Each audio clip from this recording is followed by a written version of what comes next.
The morning sun rose over New Geneva like it had for the past 12 years. The orange light spread across the wheat fields that stretched to the horizon. Children ran to school while their parents prepared for another day of work. Nobody knew this would be the last sunrise they would ever see. Sarah Chen stood on her porch drinking coffee from her favorite mug. She watched her neighbors walking to the community center. Today was Harvest Festival. Everyone in the colony looked forward to this day each year. The farmers would show their best crops.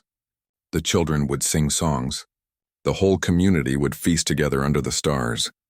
New Geneva was humanity's first successful colony outside the solar system. 200,000 people called this world home. They had built something beautiful here. Green farms covered the valleys. Clean cities housed families from every nation on Earth. The colonists had learned to work together in ways their ancestors never could. Captain Maria Santos walked through the spaceport. She checked the cargo manifest for the transport ship that would take their surplus food to Earth. The harvest had been excellent this year. There would be enough to feed the colony and still send supplies home. She felt proud of what they had accomplished. In the asteroid belt beyond the planet, 3 miners worked in the deep tunnels. Jake Morrison operated the drilling equipment. His partners, Chen Wei and Rosa Valdez, sorted the rare metals they extracted. The work was hard but paid well. They planned to retire to the planet's surface in a few years. The miners had no idea that death was coming. High above the planet, space twisted and bent. Ships appeared from hyperspace like monsters emerging from a nightmare. 50 warships of the Zephyrian Concordat formed a perfect battle line. Each ship was 3 times larger than anything humans had ever built.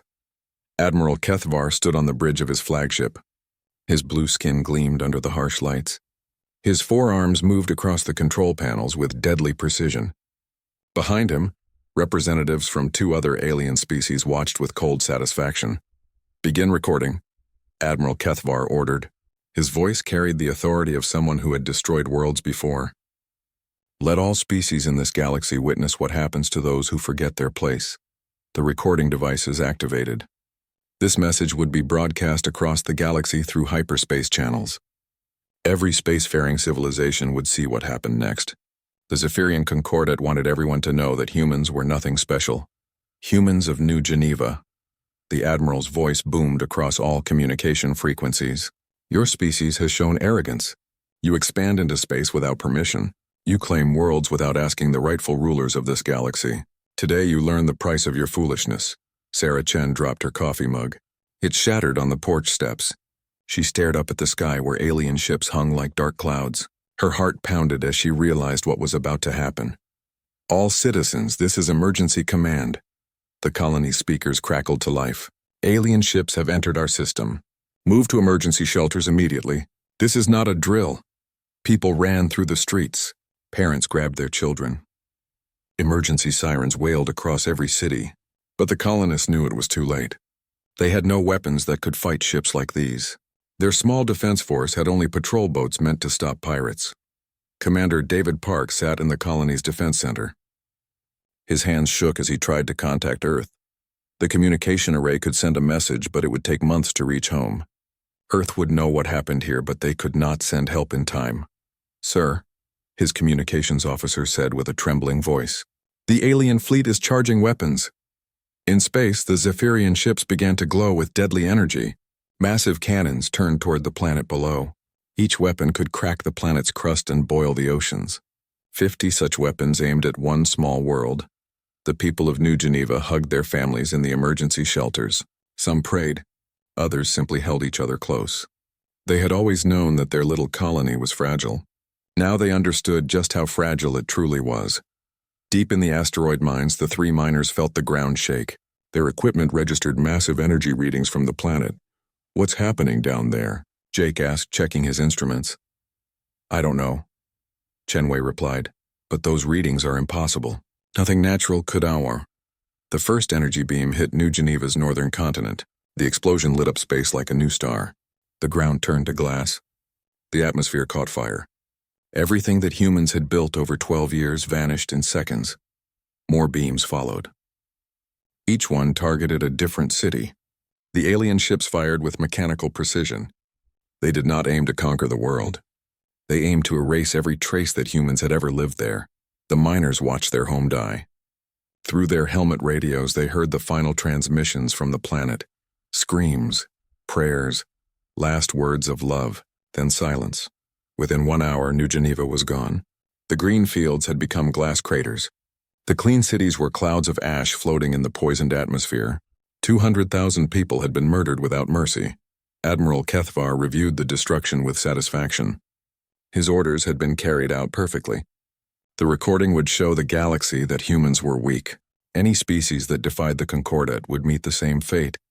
Send the message to all known civilizations, he ordered. Include our formal statement. The message went out through hyperspace channels. Every spacefaring species would receive it within days. The statement was simple. The Zephyrian Concordat has eliminated the illegal human colony of New Geneva. This action serves as a warning to all lesser species. Know your place in the galactic order. In the asteroid belt, the 3 miners gathered in their tiny emergency shelter. Their main ship was damaged, but still capable of faster-than-light travel. They had recorded everything. The massacre, the alien ships, the final moments of their world. We have to get this to Earth, Jake said. His face was pale with shock and grief. Earth needs to know what happened here, Rosa agreed. They need to see what these aliens did to our people. Chenwei piloted their damaged ship away from the dead system. The journey to Earth would take 3 months in their crippled vessel. They had enough food and air to make the trip, but they also carried something more important than their own lives. They carried the truth. As their ship jumped to hyperspace, the 3 miners took one last look at New Geneva. The planet still glowed with residual heat from the alien attack. What had once been a green world full of life was now a burned rock floating in space. The Zephyrian Concordat had sent a message to the galaxy. But they had also sent a message to humanity. They just did not realize it yet. In 3 months, when the survivors reached Earth, that message would change everything. The aliens thought they had destroyed a weak human colony. Instead, they had just made the worst mistake in galactic history. They had given humanity a reason to show the galaxy what humans could really do when pushed too far. The massacre at New Geneva was over. But the real story was just beginning. 3 months after New Geneva died, a damaged mining ship dropped out of hyperspace near Earth's moon. The 3 survivors had barely made it home. Their ship's hull was cracked. Their food supplies were almost gone. But they carried something more precious than their own lives. They carried the truth. Jake Morrison sat in the hospital bed staring at the wall. The doctor said he was physically fine, but his mind kept seeing the green fields of New Geneva turning to glass. He kept hearing the screams on the radio as his world burned. Mr. Morrison, the government official said softly, we need you to tell us everything again. Jake nodded. He had told the story 20 times already. To doctors, to military officers, to politicians. Each time he watched their faces change as they understood what had really happened at New Geneva. The footage from the miner's ship had already been classified at the highest levels. Only a few dozen people on Earth had seen the actual recordings, but word was spreading through the government. Humanity had been attacked. Not in war, not in self-defense. They had been slaughtered as an example. President Elena Vasquez stood in the Situation Room beneath the White House. Around the table sat the leaders of every major nation on Earth, the Chinese Premier, the European Council President, the African Union Chairman, the heads of India, Brazil, and Japan. For the first time in human history, they were all on the same side. Ladies and gentlemen, President Vasquez said, we have received formal communications from the Zephyrian Concordat. They demand that humanity abandon all expansion into space. They want us to recall our remaining colony ships and accept permanent confinement to our solar system. The room was silent. Everyone had seen the classified footage. They all knew what the aliens had done to New Geneva. They also knew that more human colonies were vulnerable. Mars had 2 million people. The asteroid mining stations held another million. Earth itself had 12 billion souls. What is our public response? Asked Premier Wang. Diplomatic protests, the president replied. We express regret over the misunderstanding. We request negotiations. We appear to comply with their demands. And our real response? Asked Chancellor Muller. President Vasquez touched a button on the table. The lights dimmed. A holographic display showed plans that would change the course of human history. Project Nemesis, she said simply. The display showed shipyard designs, factory blueprints, resource allocation charts, mining operations on a scale never before imagined. The plan was breathtaking in its scope and terrifying in its implications. "We are going to build a fleet," the president continued. "Not a dozen ships, not 100. 500,000 warships, each one designed for a single purpose, to make the galaxy understand that humanity will never be victims again." The leaders around the table studied the plans in stunned silence. The project would require the combined industrial capacity of the entire human race. Every nation would have to contribute. Every resource would be needed. "The timeline?" asked Prime Minister Patel. 18 months, replied Admiral Sarah Chen, Jake Morrison's distant cousin. She had been promoted to head the new Naval Construction Authority. "We have advantages the aliens don't expect. Our industrial automation, our resource extraction capabilities. Most importantly, our ability to work together when survival is at stake." Over the following weeks, the world transformed. The public saw diplomatic missions trying to negotiate with the aliens. They saw their governments appearing to accept the new restrictions on space expansion. They did not see what was happening in secret. In the Sahara Desert, massive construction projects began. The official story was solar power installations. The reality was weapons factories that would operate around the clock. Automated systems that could build starship components faster than any civilization in the galaxy had ever imagined. The asteroid belt became humanity's primary shipyard. Mining stations that had extracted metals for decades were converted into construction facilities. The moon's far side was carved into a massive production complex. Every space habitat contributed to the project. Dr. Elizabeth Torres worked in a laboratory beneath the Rocky Mountains. She led the team reverse engineering alien technology from the wreckage found at New Geneva. The aliens had left debris when they glassed the planet. That debris contained secrets that would help humanity build better weapons. "Their energy shields have a frequency weakness," she reported to the project leaders. "Our new plasma cannons can punch through their defenses." "What about their armor?" asked Admiral Chen. "Dense but brittle under specific conditions. Our kinetic penetrators will work perfectly." The Geneva-class dreadnought was humanity's answer to alien superiority. Each ship stretched 3 kilometers from bow to stern. The hull was constructed from carbon titanium composites that could absorb tremendous punishment. The weapon systems included plasma cannons, kinetic penetrators, and missile batteries that could overwhelm any defense. But the most important feature was not visible from outside. Each ship carried manufacturing equipment. They could repair themselves. They could build more weapons. They could even construct new ships if needed. The Geneva class was not just a warship. It was a mobile factory designed for extended operations far from Earth. In orbit around Jupiter, the first ships began taking shape. Automated systems worked without rest. Robotic arms assembled hull sections while AI systems tested every component. Quality control was absolute. Every ship had to be perfect. The project remained secret through careful misdirection. Cargo ships carried agricultural supplies to Mars. Those supplies were actually weapon components. Scientific equipment shipped to the outer system was really sensor arrays and communication systems. Civilian volunteers were actually military personnel assigned to the new fleet. Captain James Rodriguez commanded one of the ships maintaining the deception. His freighter appeared to carry food and medical supplies to the remaining colonies. In reality, his cargo holds contained advanced targeting computers and tactical AI systems. "Control, this is Merchant 7, he reported on open channels. "Delivering supplies to Titan Station as requested." The aliens were monitoring human communications. They needed to see normal trade continuing. They needed to believe that humanity was accepting their new place in the galaxy. The deception was working perfectly. Meanwhile, deep in the Ural Mountains, another secret facility trained the crews who would operate the new fleet. 50,000 officers and enlisted personnel learned to fight wars humanity had never imagined. They studied alien tactics. They practiced coordinated attacks on massive scales. They prepared for battles that would determine the survival of their species. Admiral Chen visited the training facility personally. She watched young men and women learning to operate weapons that could crack planets. She saw the determination in their eyes. They had all seen the footage from New Geneva. They all understood what they were preparing to do. "Admiral," said Commander Lisa Park, one of the training instructors, The crews are asking about rules of engagement. Admiral Chen was quiet for a long moment. She thought about the children who had died on New Geneva. She thought about the farms that had been turned to glass. She thought about the alien message that declared humans to be lesser beings. There will be no rules of engagement, she said finally. The aliens chose to make this a war of extermination. We will respond in kind. Months passed. The public saw their governments making diplomatic efforts. They saw trade convoys heading to the colonies.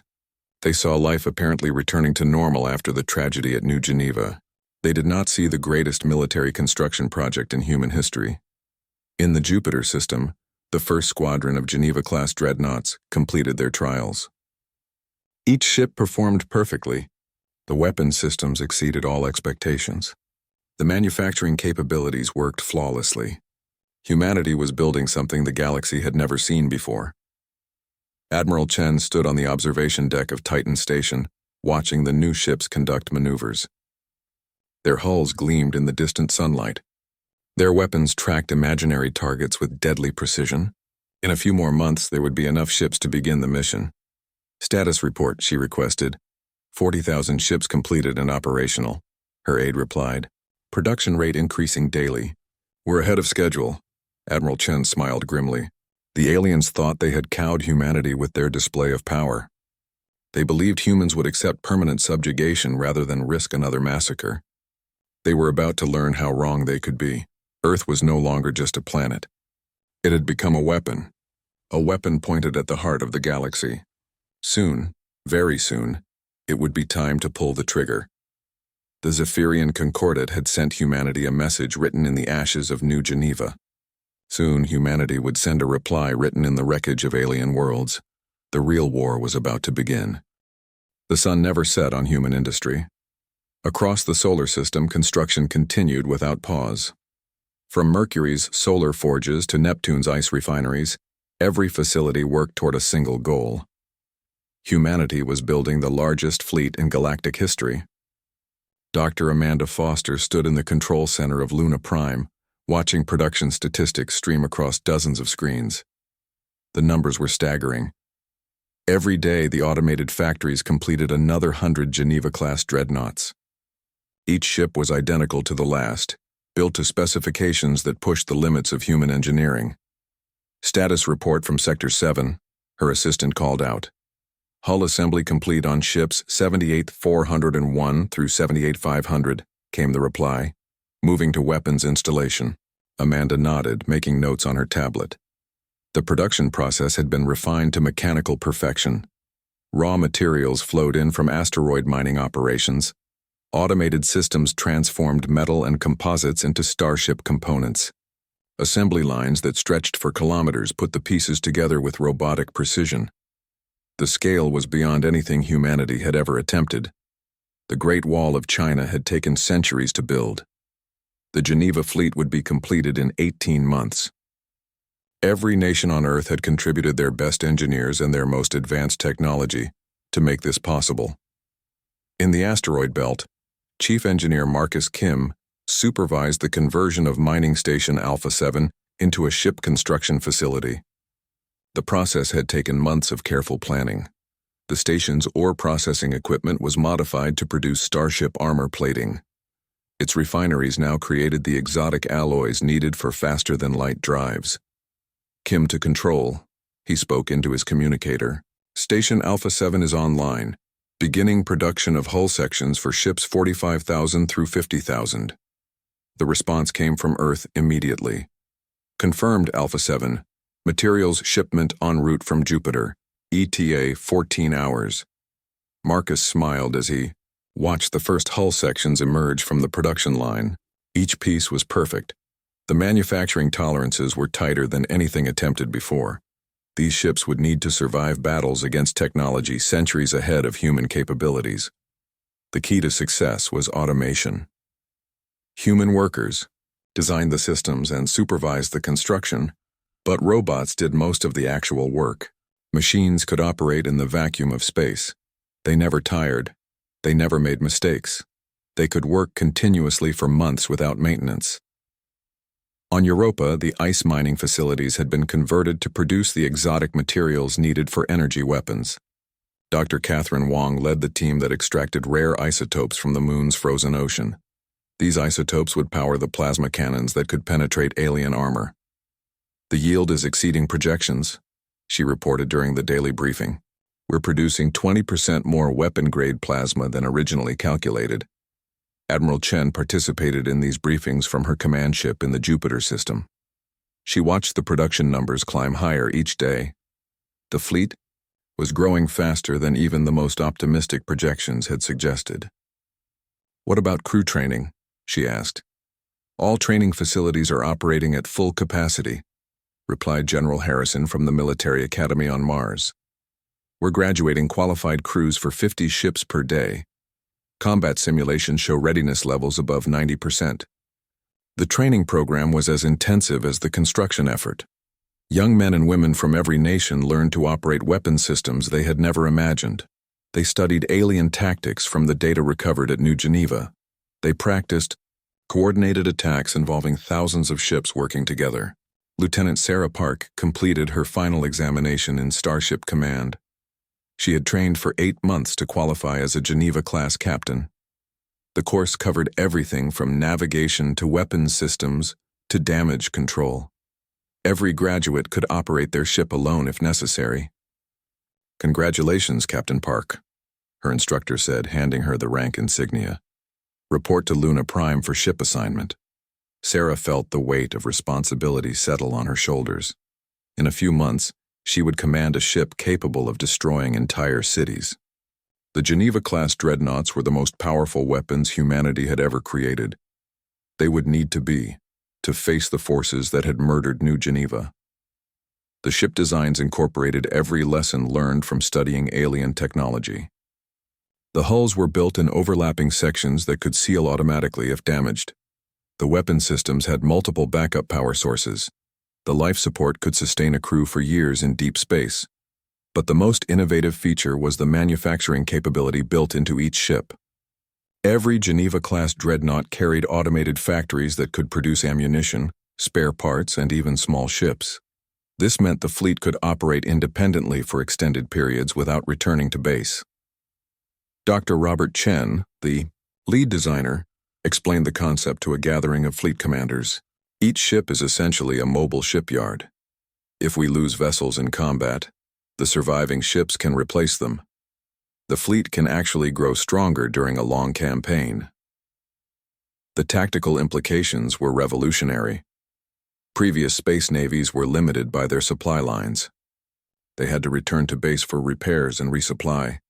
The Geneva fleet could sustain itself indefinitely.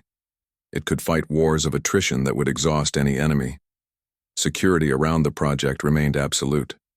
The public still believed their governments were negotiating with the aliens. They saw diplomatic missions and peace talks. They did not see the massive military buildup happening in secret.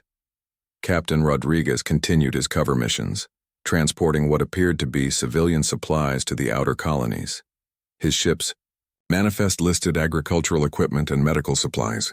The reality was advanced targeting computers and tactical communication systems. "This is Merchant 7 approaching Ganymede Station," he transmitted on open channels, requesting docking permission for supply delivery. The aliens were monitoring all human communications. They needed to see normal commerce continuing. They needed to believe that humanity was accepting their demands for restricted space expansion. The deception had worked perfectly for over a year. Meanwhile, the construction continued at an ever-increasing pace. The initial production targets had been conservative estimates. Human ingenuity and determination were exceeding every projection. The fleet would be larger and more powerful than originally planned. On Mars, the terraforming equipment had been converted to produce ship components. Atmospheric processors now created the rare gases needed for faster-than-light drives. Soil modification systems produced the ceramic composites used in armor plating. The Red Planet had become a massive factory complex. Underground facilities stretched for hundreds of kilometers. Millions of robots worked in climate-controlled chambers, assembling the most sophisticated technology humanity had ever created. Administrator Helen Chung, coordinated the Mars production effort from the capital city of New Shanghai. Her screens showed real-time status updates from every facility on the planet. The numbers were impressive even by the standards of the Geneva project. Daily output holding steady at 200 completed ships, she reported to Admiral Chen. We should reach our production targets 2 weeks ahead of schedule. The asteroid mining operations had been expanded far beyond their original scope. Robotic mining ships stripped entire asteroids down to their cores. The raw materials were processed into Starship components in massive space-based refineries. Nothing was wasted in the drive to build the fleet. Mining supervisor Tony Martinez watched his crews work around the clock in the Ceres sector. The asteroids here contained the heavy metals needed for ship hulls and weapons systems. His operation alone provided materials for 50 ships per day. Another load ready for transport, he announced as a cargo ship departed for the assembly stations. Destination: Jupiter Shipyard Complex. The Jupiter system had become the primary assembly point for the fleet. Dozens of orbital facilities worked continuously to put together the components shipped from across the solar system. The largest ships in human history took shape in the shadow of the giant planet. Engineering crews worked in shifts around the clock. The Geneva-class dreadnoughts were too large to build on planetary surfaces. They had to be assembled in zero gravity, using construction techniques developed specifically for this project. Foreman Lisa Torres supervised the installation of weapon systems on ship number 100,000.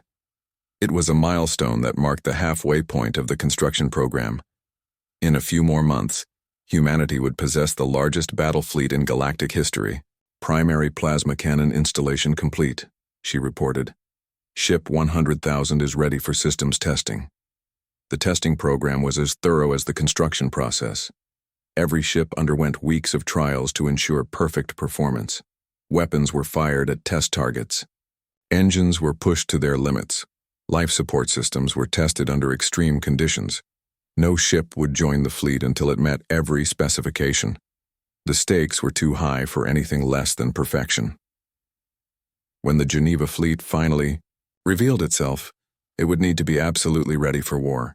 Admiral Chen stood on the observation deck of her flagship, watching the newest ships complete their trials. The sight was magnificent and terrible. Hundreds of 3-kilometer dreadnoughts hung in space like sleeping giants. Soon they would awaken and bring vengeance to Commander Zethkai of the Zephyrian patrol ship. Righteous Purpose was bored. His mission was simple: monitor the human home system and ensure compliance with concordant restrictions. For 18 months, the humans had behaved exactly as expected. They sent diplomatic messages. They restricted their expansion. They appeared to accept their place as a lesser species. The duty was beneath a warrior of his standing, but orders were orders. The Concordat wanted to be certain that humanity remained properly cowed after the lesson at New Geneva. Zethkai's ship maintained position at the edge of the Sol system, its sensors passively monitoring human activities. "Sir," his sensor operator called out, "I'm detecting unusual energy readings from the Jupiter region." Zethkai's 4 arms moved across his control panels with practiced efficiency. The readings were strange indeed. Massive power signatures, industrial activity on a scale that seemed impossible for such a primitive species. "Investigate," he ordered, "but maintain stealth protocols. The humans must not detect our presence." The Righteous Purpose moved deeper into the human system. Its cloaking technology rendered it invisible to primitive human sensors. Zethkai expected to find expanded mining operations or perhaps some foolish attempt to build defensive installations. What he found instead changed everything. By the eternal stars, his tactical officer whispered, "Sir, you need to see this." The view screen activated, showing the space around Jupiter. Zethkai's 3 eyes widened in disbelief.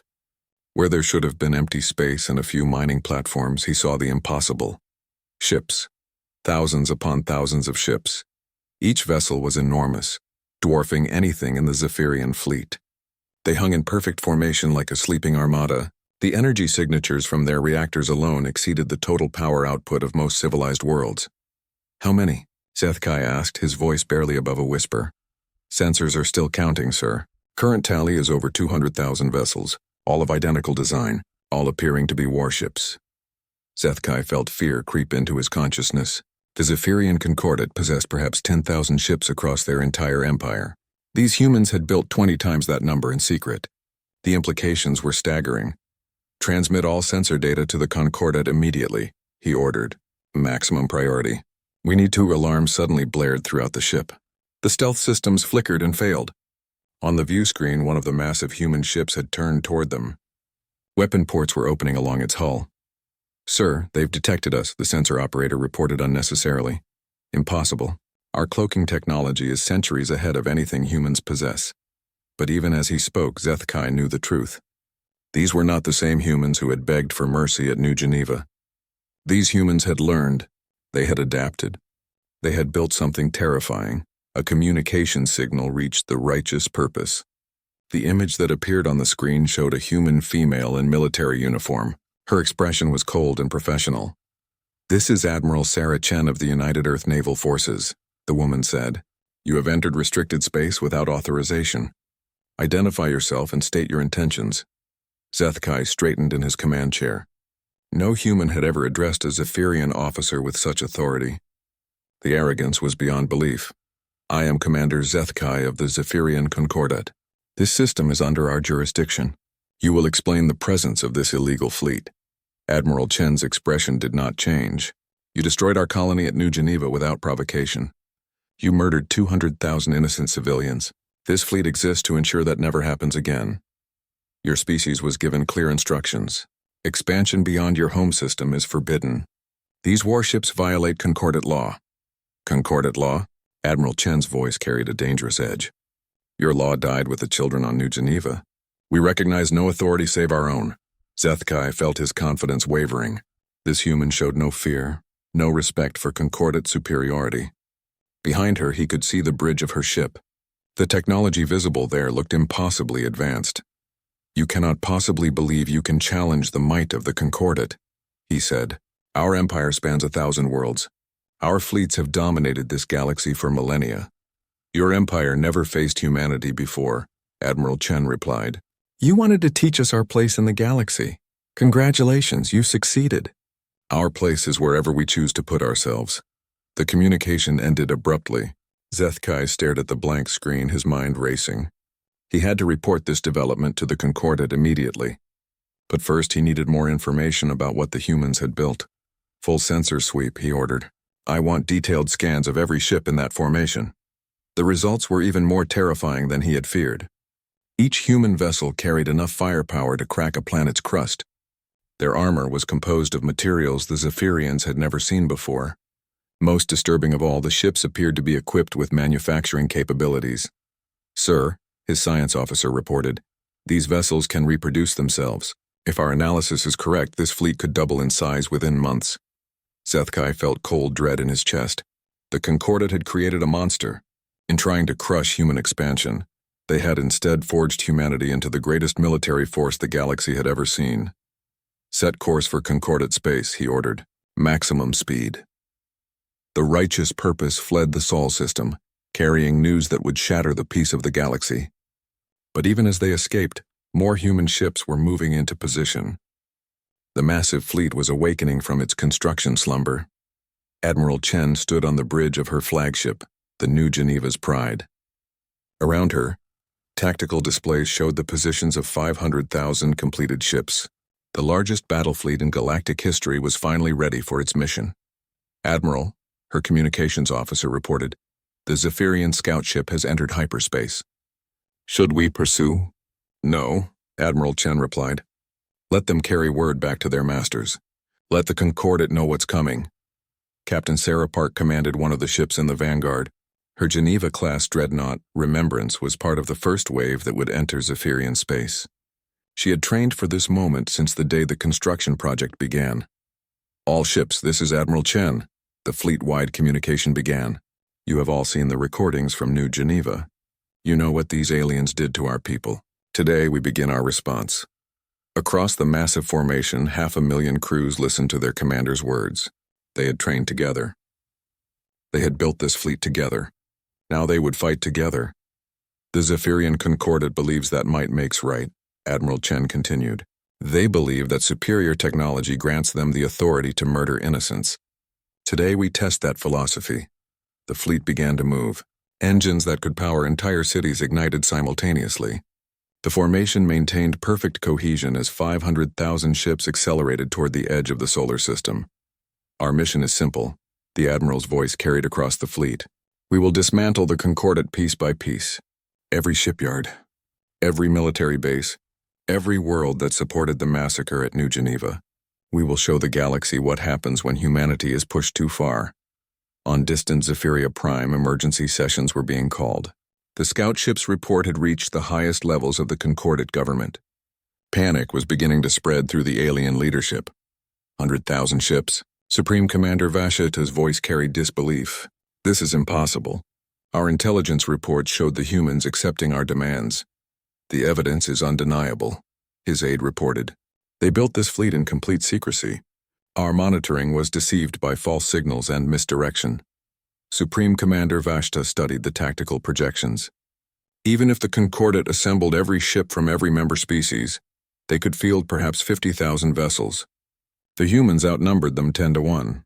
Send word to all Concordat worlds, he ordered. Full military mobilization. Recall every patrol ship. Activate all reserve forces. But even as the orders went out, Vashta knew the truth. The Concordat had created an enemy they could not defeat. In their arrogance, they had awakened something that would consume them all. In human space, the massive fleet reached the edge of the solar system. Jump coordinates were calculated and verified. The target was the nearest Zephyrian military outpost, a base that had supplied ships for the New Geneva massacre. All ships report ready for hyperspace transition, Admiral Chen announced. Execute jump in 30 seconds. Captain Park felt her ship vibrate as the faster-than-light drive engaged. Around her, 500,000 other ships prepared for the same transition. When they emerged, the galaxy would never be the same. Jump initiated, she reported along with thousands of other captains. Space twisted and bent as the largest fleet in galactic history vanished into hyperspace. They carried with them the fury of humanity and the promise of justice for New Geneva. The Zephyrian Concordat had started this war with a single overwhelming attack. Humanity would finish it the same way. The real war was about to begin. The first target was Outpost Karath, a Zephyrian military base in the Vega system. The base commander, General Korthavel, was reviewing supply reports when his sensors detected the impossible. Space tore open like a wound in reality. Ship after ship emerged from hyperspace in perfect formation. General Korthavel had commanded frontier bases for 30 years. He had never seen anything like this. Count, he demanded, his voice tight with fear. Sensors are overwhelmed, sir. Estimate minimum 50,000 vessels, all appearing to be heavy warships. 50,000 ships. General Korthavel's base had a garrison of 12 patrol boats and a single light cruiser. The humans had brought enough firepower to conquer an entire sector. Signal surrender, he ordered. Full capitulation. Perhaps we can arrow. The human response cut across all frequencies. A single word, broadcast with mechanical precision. No. Captain Sarah Park commanded the lead ship of Attack Group 7. Her orders were specific and final. No negotiations, no surrender, no mercy. The Zephyrian Concordat had chosen the rules of this engagement when they glassed New Geneva. All ships. Commence bombardment. Admiral Chen's voice carried across the fleet communication network. The human ships opened fire simultaneously. Plasma beams that could melt continents lanced out across space. Kinetic projectiles moving at significant fractions of light speed punched through alien defenses like they were made of paper. General Korthavel watched his base die in the first 30 seconds. The defensive shields collapsed instantly. The weapon platforms vaporized. His ships were reduced to expanding clouds of superheated gas. Send word to the Concordat, he transmitted desperately. Tell them what humanity has become. Tell Thema. His transmission ended as the command center took a direct hit from a plasma cannon. Outpost Karath had been completely destroyed in less than 2 minutes, but the human fleet was just beginning. Admiral Chen stood on the bridge of New Geneva's Pride, watching tactical displays that showed the systematic destruction of Zephyrian infrastructure. Her fleet had split into dozens of task forces, each targeting different objectives throughout Concordat space.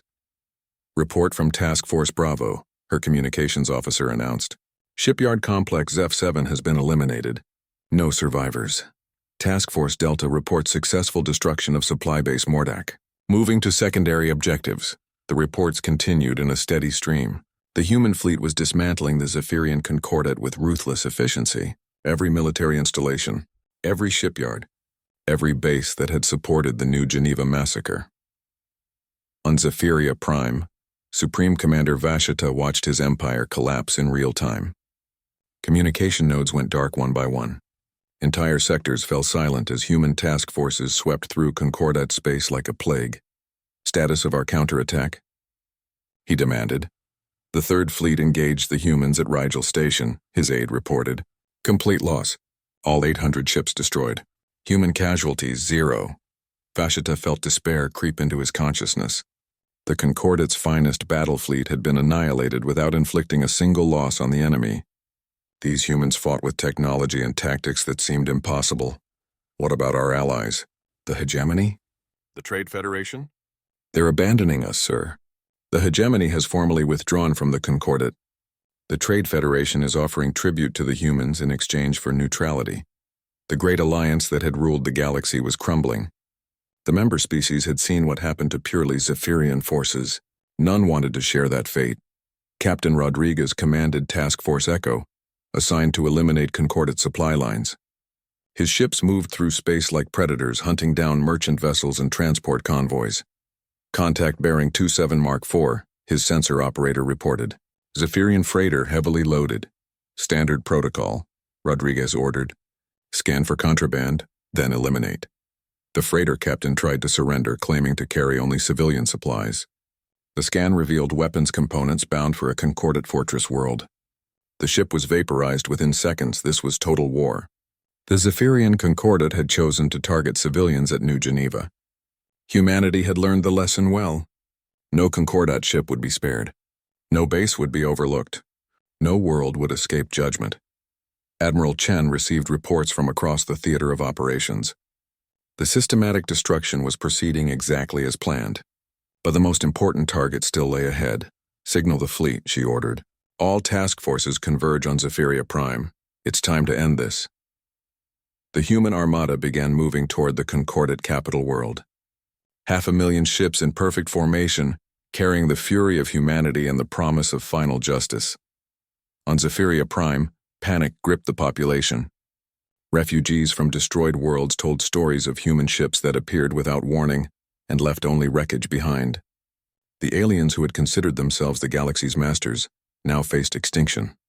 Supreme Commander Vashita assembled the last functional units of the Concordat Navy. Barely 5,000 ships remained operational. They would make their final stand in defense of their homeworld. All units, this is Supreme Command, he broadcast to his remaining forces. The humans approach our capital. We will show them that the Concordat does not yield. His ships formed a defensive perimeter around Zephyria Prime. Orbital weapons platforms powered up. Planetary shields activated at maximum strength. If this was to be their end, they would face it with honor. The human fleet arrived like a force of nature. 500,000 ships dropped out of hyperspace in perfect synchronization. The formation covered millions of cubic kilometers of space. The sight alone was enough to break the morale of many Concordat defenders. This is Admiral Sarah Chen of the United Earth Naval Forces. The transmission reached every ship and every communication system on Zephyria Prime. You have one opportunity to hear humanity's terms. Supreme Commander. Vashta found himself trembling as he responded. What are your demands? Total surrender. Complete disarmament. Dissolution of the Zephyrian Concordat. All surviving Concordat officials will be tried for war crimes against humanity. And if we refuse? Admiral Chen's response was cold and final. Then you will join New Geneva in extinction. Vashita looked around his command center. His officers waited for orders that would determine the fate of their species. He thought of the billions of civilians on the planet below. He thought of the massacre at New Geneva that had started this war. He began, then stopped. There was no choice. Humanity held all the advantages. The Concordat was finished. But before he could respond, one of his admirals activated the defense grid. We are Zephyrians, the admiral shouted. We do not surrender to lesser species. The orbital weapons opened fire on the human fleet. Energy beams and missile salvos reached out toward the massive formation. For a moment, it seemed the Concordat might achieve something resembling victory. The human ships absorbed the attack without visible damage. Their shields held perfectly. Their armor plating showed no signs of stress. Then they returned fire. The counterattack was devastating beyond imagination. Every human ship fired simultaneously. The orbital defense platforms vanished in brilliant flashes of light. The planetary shields collapsed under the overwhelming bombardment. But the humans did not target the planet's surface. "Not yet, this is your final warning," Admiral Chen broadcast. "Surrender now or face the fate you chose for New Geneva." Supreme Commander Vashita finally found his voice. "I surrender. The Zephyrian Concordat formally surrenders to humanity. Please, show mercy to our civilians." Admiral Chen was silent for a long moment. Then her response echoed across the galaxy. "Mercy is what the children of New Geneva begged for as your ships burned their world. You will receive exactly the same consideration you showed them." The human fleet began bombarding selected military targets on Zephyria Prime, not the cities, not the civilian populations, but every government building, every military installation, every symbol of Concordat power was reduced to rubble. The message was clear. The Zephyrian Concordat was finished forever. Across the galaxy, other species watched in stunned silence. The humans had accomplished in 6 months what no civilization had achieved in millennia. They had broken the Concordat completely, but Admiral Chen was not finished. Her final broadcast reached every inhabited world in known space. "Let this be known throughout the galaxy. The human species protects its own. We sought peaceful expansion into space. We were answered with genocide. We have now shown the price of that choice." She paused, letting her words sink in across countless worlds. "Humanity offers friendship to those who respect our right to exist. We offer trade, knowledge, and cooperation. But to those who would harm our people..." Her voice carried a promise colder than the vacuum of space. "Choose your actions very carefully." The Great Fleet began dispersing to establish human bases throughout former Concordat space. New Geneva would be recolonized. The murdered civilians would be honored with monuments on a dozen worlds. Captain Sarah Park stood on the bridge of her ship, watching Zephyria Prime rotate slowly beneath them. The world that had once been the center of galactic power was now just another conquered territory. "Orders, Captain?" her executive officer asked. "Set course for Earth," she replied. "Our people need to know that New Geneva has been avenged." The galaxy had learned a fundamental truth about humanity.